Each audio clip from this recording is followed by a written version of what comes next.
Okay, so we're going to go over some problems from Books Never Written, which is page number 7 in your packet. And if you do not have the packet physically, it's you could print out just the page 7, which again, it's called Books Never Written, or you can do it on another sheet of paper, that's fine too. So when we're setting up percent proportion, remember it's some part out of some total is equal to a number out of 100.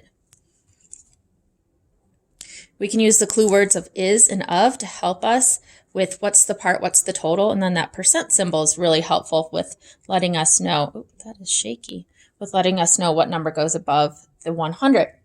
So let's look at number 1. 25% of what number is 16? Well, that 25, that's kind of my easy one. I'm going to go for that and put it over 100. 25% of what number? We don't know the of. We don't know the total. Is 16. That is tells me that it's going to go at the top. So 25% relates to 16 if 100% relates to what? From here, we're going to cross multiply. I get 25x equals 16 times 100 is 1600. Okay. When I do 1600 divided by 25, I end up with x equals 64. And that represents the whole. So when 64 is 100%, 16 is 25% of that. Cool, cool. So if I said, okay, I asked people if they prefer cats to dogs, and I said, well, 16 people said they prefer cats, and that's 25% of the people I asked. Well, how many people did I ask? That's what we're missing here. And actually, spoiler alert, this whole page is going to be practice with finding the whole, because that's kind of one of the more rare percent problems, and so percent proportion really lends itself to that. And it's also a great strategy if you just aren't sure what to do. Well, can I multiply this on a calculator? Multiply the number by the percent. If you're not sure, just set up the percent proportion.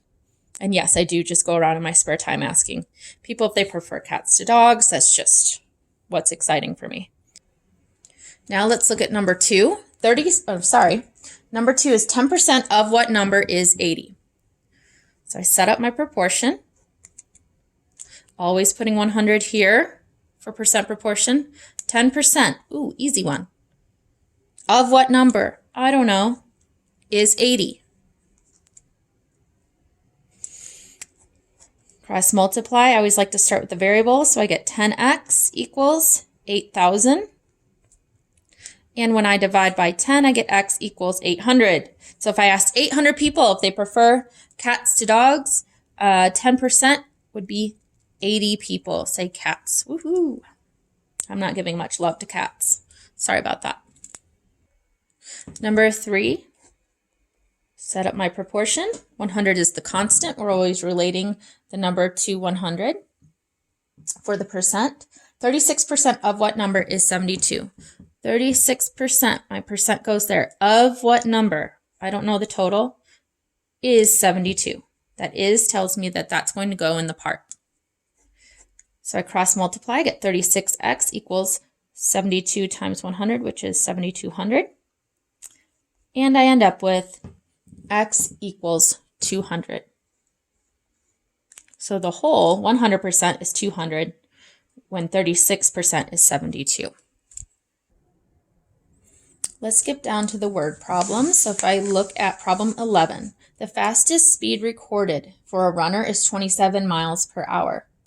This is 20% of the fastest speed for a water skier. Find the record for a water skier. Okay, so where do I start? I'm just going to go ahead and set up my proportion. Anytime I see percents, I can use percent proportion as a strategy. We'll learn others, but this is always a go-to if you're stuck. The fastest speed for a runner is 27 miles per hour. This is 20%, so we're relating 20% to the 27 miles per hour. Of the fastest speed for water skier, of the fastest speed, we don't know. Of course, we can always put our 100 here. We don't know the fastest speed of the water skier, so that's my unknown, and that of was in there if we saw it. 20 times x is 20x. 27 times 100 is 2,700. And when I divide both sides by 20, I get that x is equal to 135. So that means that the fastest speed for a water skier is 135 miles per hour. Awesome. Problem 12 says Bowser's dog food is 60% meat. If Bowser needs 24 ounces of meat each week, how many ounces of dog food should he eat?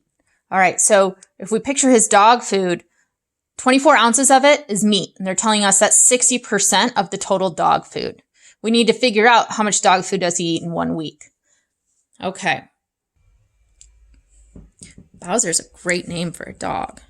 Bowser's the bad guy in Mario. You guys remember Mario? Maybe, probably some of you. That was like our big video game when I was younger. All right, so we're relating the meat to the total dog food. What we know, we can always put that 100 for percent proportion. I love that. It's kind of like a bingo free space. If I'm figuring out my 4 puzzle pieces, I get my free space is 100. The dog food is 60% meat. So there's my percent. Well, what else relates to the meat?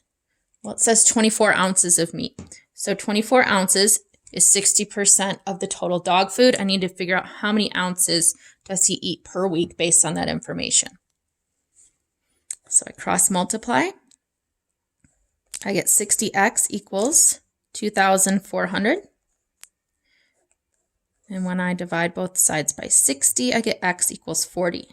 So that means that Bowser eats 40 ounces of dog food per week, of which 24 ounces is meat, which is 60% of the total. So notice how we're relating what all of this means. All right, remember that for these, all you were doing was finding the whole for each one of these. So when you are practicing with percent proportion, know that it's not going to be finding the whole each time. Sometimes you'll be finding the percent. Sometimes you need to find the part. But using this percent proportion is a great way to set it up, fill in what you know to solve for what you don't.